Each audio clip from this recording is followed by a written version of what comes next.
Assalamualaikum warahmatullahi wabarakatuh. Halo, selamat datang di video kita kali ini. Saya Singgi Mitro OS dan hari ini kita akan membahas topik yang sangat penting dalam dunia akademik dan penulisan, yaitu etika dalam penulisan dan panduan etika penulisan pada publikasi. Mari kita mulai. Nah, etika dalam penulisan adalah prinsip moral yang mengarahkan penulis dan menghasilkan karya yang jujur, akurat, dan dapat dipercaya.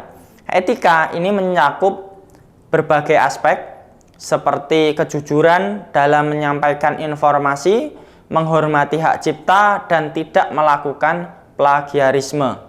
Misalnya, saat kita menulis sebuah artikel ilmiah, kita harus memastikan bahwa data yang kita sampaikan adalah benar dan bukan hasil manipulasi. Kita juga harus memberikan kredit yang tepat kepada sumber-sumber yang kita gunakan. Nah, mengapa etika dalam penulisan itu penting? Nah, ada beberapa alasan utama. Pertama, etika menjaga integritas dan kredibilitas penulis. Kedua, etika melindungi hak-hak intelektual penulis lain. Ketiga, etika memastikan bahwa informasi yang disebarkan kepada publik adalah benar dan dapat dipertanggungjawabkan. Dengan mematuhi etika penulisan, kita juga membantu menciptakan lingkungan akademik yang saling menghargai dan mendukung. Sekarang mari kita bahas beberapa panduan etika penulisan yang harus kita ikuti saat melakukan publikasi. Yang pertama, kejujuran dan transparansi. Pastikan semua data dan informasi yang kita gunakan dalam tulisan adalah akurat dan jujur. Jangan pernah memalsukan atau memanipulasi data untuk kepentingan pribadi. Yang kedua, penghargaan terhadap sumber. Selalu berikan kredit kepada sumber yang kita gunakan. Gunakan kutipan dan referensi yang tepat sesuai dengan gaya penulisan yang berlaku. Yang ketiga, hindari plagiarisme. Nah, plagiarisme ini adalah mengambil karya orang lain tanpa memberikan kredit yang seharusnya. Gunakan alat cek plagiarisme untuk memastikan karya kita itu asli.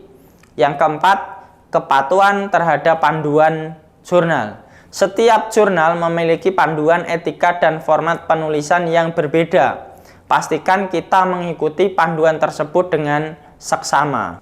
Yang kelima, konflik kepentingan. Jika ada konflik kepentingan seperti hubungan keuangan atau pribadi dengan subjek penelitian, kita harus mengungkapkannya secara terbuka. Dengan mengikuti panduan-panduan ini, kita dapat memastikan bahwa karya kita tidak hanya berkualitas, tetapi juga etis dan bertanggung jawab. Selain etika dalam penulisan, penting juga untuk memahami etika dalam setiap fase penelitian.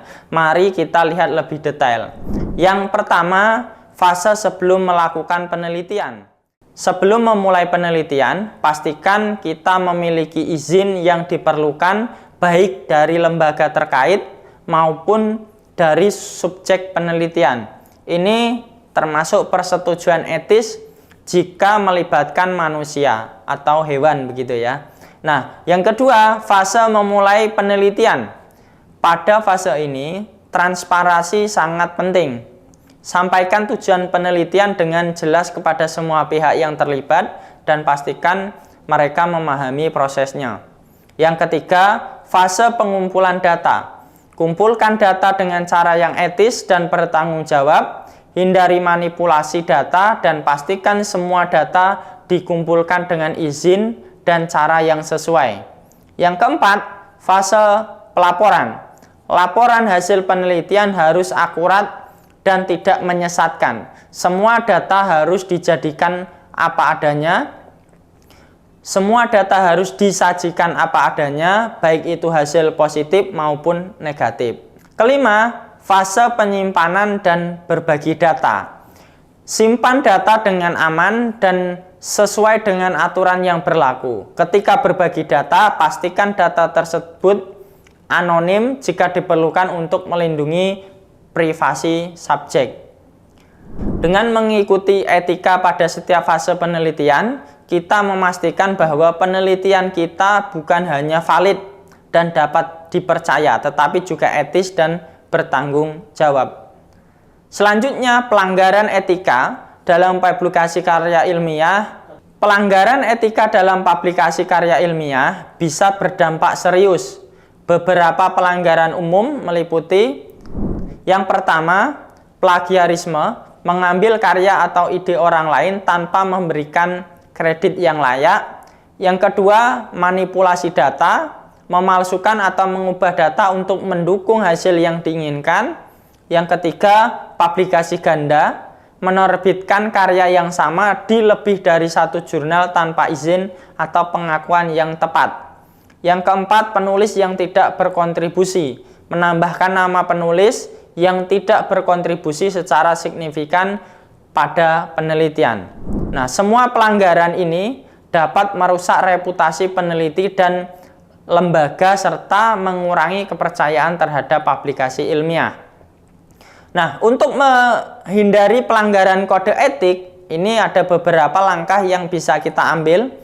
Yang pertama, pendidikan dan pelatihan. Mengikuti pelatihan tentang etika penelitian dan penulisan secara berkala.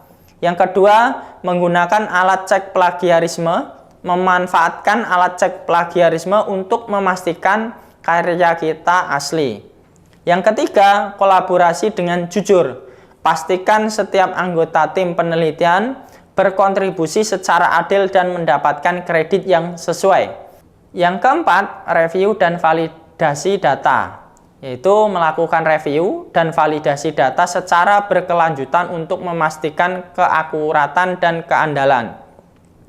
Yang kelima, kepatuhan pada panduan jurnal. Selalu ikuti panduan dan instruksi dari jurnal tempat kita akan mempublikasikan karya. Dengan langkah-langkah ini, kita bisa menjaga integritas penelitian dan menghasilkan karya yang berkualitas serta dapat dipercaya. Terima kasih telah menyaksikan video ini. Semoga penjelasan tentang etika dalam penulisan, panduan dan etika penulisan pada publikasi, fase-fase penelitian yang etis, pelanggaran dalam publikasi karya ilmiah, dan upaya menghindari pelanggaran kode etik dapat bermanfaat bagi teman-teman semuanya. Ingat, integritas dan kejujuran adalah kunci utama dalam setiap karya yang kita hasilkan. Sampai jumpa di video berikutnya. Saya akhiri. Wassalamualaikum warahmatullahi wabarakatuh.